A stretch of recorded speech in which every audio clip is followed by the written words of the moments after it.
दूल्हे की तैयारी हो रही भाई। चिता की भस्म, कुंडल, करिया और भूरी भी थी, ऐसे जनेऊ, वासुकी नाग और मुंडों की माला, नंदकेश्वर पे सवार। बोले ऐसे दूल्हा के लिए दुल्हन तो त्रिभुवन में नहीं मिलेगी। दूल्हा सज गया, ब्रह्मा जी ने देखा, बोले महाराज आगे आपकी सवारी। नारायण भगवान उनके चतुर्भुज पार्षद, पीछे हंस पे सवार ब्रह्मा जी अपना परिकर, देवराज इंद्र। भगवान शिव ने कहा तुम अपने पार्षद सब लिए हो तो हम बुलाते हैं। श्रृंगी निकाली, जे ही बजाया तो भगवान शिव के पार्षद आ गए। जय हो महाराज की आज्ञा करो। अरे बोले विवाह हमारा किसी के एक को मुख नहीं, केवल मानसई का पिंड है, और किसी के पूरे शरीर में मुख है, किसी के एक भी हाथ पैर नहीं है, और किसी के बहुत से हाथ पैर हैं। भगवान शिव का विवाह, भूत प्रेत बड़े मौजियल, स्वामी का विवाह हो रहा है, खूब छिड़क कर नाच रहे, देख ले तो मूर्छा आ जाए। अब बनी है बारात, ये हुआ कि जय हो बारात पधार रही है। सामवेद का गान करते हुए गरुड़ पर विराजमान भगवान,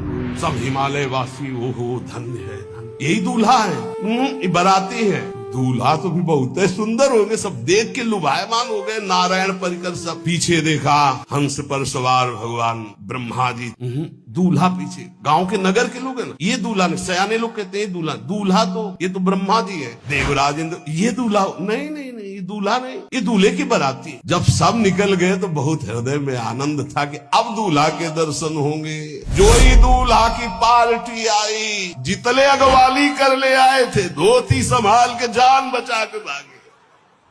अब आरती करने के लिए, सुमंगल गाने के लिए नवीन नवीन स्त्रियां पार्वती जी की माता के साथ आ रही। मैना सोने की थाल है, आरती लेके जे भी देखा दूल्हा को, यही दूल्हा है। हाँ, हमारी बिटिया सूखे पत्ते खा के इसके लिए भजन करती रही। मैना जी ने पीछे मुड़ के देखा, एक भी नहीं स्त्री थी, अकेले थाली लिए खड़ी थी। थाली पटक दी, आरती की गई। अच्छा तो मेरा निर्णय सुन लिया जाए मैना जी का, अगर मेरी बात नहीं मानी गई तो हिमालय के शिखर से अपनी बेटी को लेके गिर के आत्महत्या कर लूंगी, ब्याह नहीं होने दूंगी। नारद जी गए और बोले विवाह करना है कि नहीं करना। शंकर जी से कहा, बोले वाह इसीलिए, बोले ये सब बंद करो आप, ये रूप से विवाह होता है, ये रूप हटाओ। बोले कौन सा रूप धारण करे? दूल्हा रूप धारण करो। भगवान शिव ने जे भी 16 वर्ष की अवस्था, हाथ में दर्पण, अद्भुत मुकुट धारण किए हुए, जटाएं ढकी हुई, गौर वर्ण, वो सुंदर रूप जो देखे सो मोहित हो जाए। मैना जी को बुलाया, देखो दूल्हा आ रहे हैं, एक एक कदम ऐसे चल रहे, संभाल संभाल के जैसे चलना सीख रहे हो।